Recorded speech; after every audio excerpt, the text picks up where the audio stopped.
The Three Little Pua'a, written by Sherry Forkham, illustrated by Antoinette Costello. Once upon a time, in the tropical rainforest in Onomea Bay in Hawaii, there lived three little pua'a. They were not smooth-skinned and pinkish in color like regular pigs. All three were wire-haired, brownish in color, and big. Only their snouts had a hint of pink. One day, they decided they were tired of the rainy tropical forest. They wanted to make a new home on a sunny beach. They walked south along the ocean. Soon, the three little pua'a came to a place in the path where it split into three different directions. Each pua'a picked a different trail to travel. The first little pua'a went south to Green Sand Beach. He traveled along, going through Hawaii Volcanoes National Park, and saw red-hot lava coming from Kilauea Volcano. He ended his journey near the southernmost tip of the United States.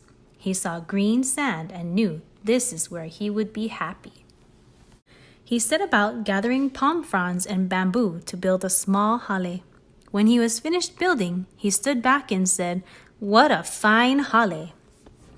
Little did the pua'a know, but Mo'o was watching him. Mo'o thought. I have not had pua'a li'ili'i in a very long time.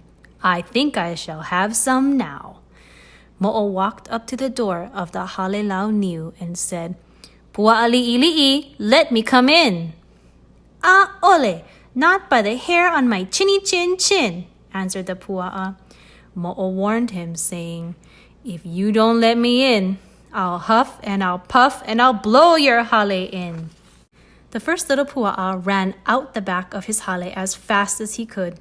Mo'o blew and swung his tail, causing the hale niu to go flying to the strong wind. Finding no pua'a li'ili'i, Mo'o was very unhappy and hunted for the pua'a. The second little pua'a did not go far down her trail. She found the beautiful black sand beach at Hilo Bay. She busily gathered vines and sticks to make a hale high in a banyan tree. She built her house in a tree because there can be tsunamis in Hilo Bay. "Oh, what a fine hale I have," she sighed as she settled in. Then she heard her brother at the door. "Auwe, eke kaikohine, please let me come in. Mo'o found me and destroyed my hale," he cried.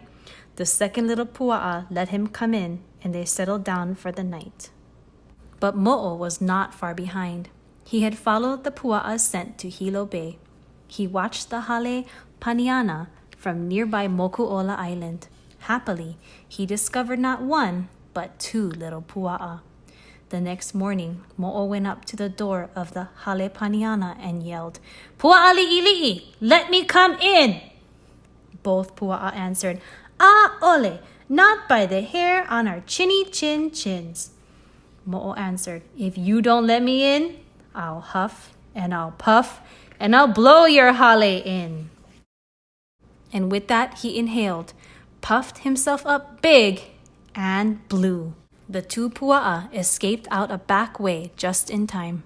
As they ran away, Mo'o blew and swung his tail, knocking the hale paniana into Hilo Bay. The third little pua'a was busy at his new home at Hapuna Beach. He had traveled along the slopes of snow-capped Mauna Kea, going through Waimea. He had cooled off in the Mauka air and admired the pine trees. When he saw the white sands of the Kona side, he knew that this is where he wanted to live. He looked around all of the old lava flows. He decided to make his home out of pohakupele. It was a strong, solid home. "What a fine hale I have built," he exclaimed. Soon his kaikaina and kaikohine were at his hale and knocked on the door. The third little pua'a invited them in. Again, Mo'o was soon on their trail, following their scent over the hills, through the pine trees, dry land, and cactus, ending at the old lava flows. He saw the white sand off of Hapuna Beach. He found the hale pohakupele. This time, Mo'o decided to disguise himself as a little keiki kane.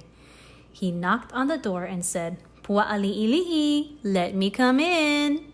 The three little pua'a looked out through the window and were not fooled.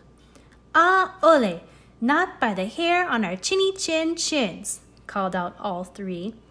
Then I'll huff and I'll puff and I'll blow your hale in, yelled Mo'o.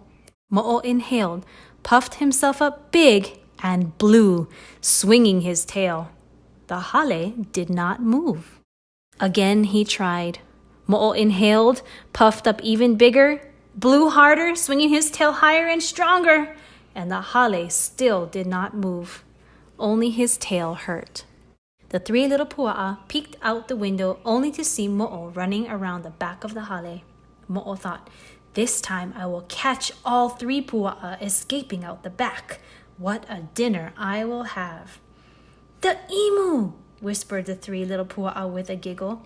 What Mo'o did not know was that the three little Pua'a had prepared the emu for a luau. Suddenly, they heard a hiss.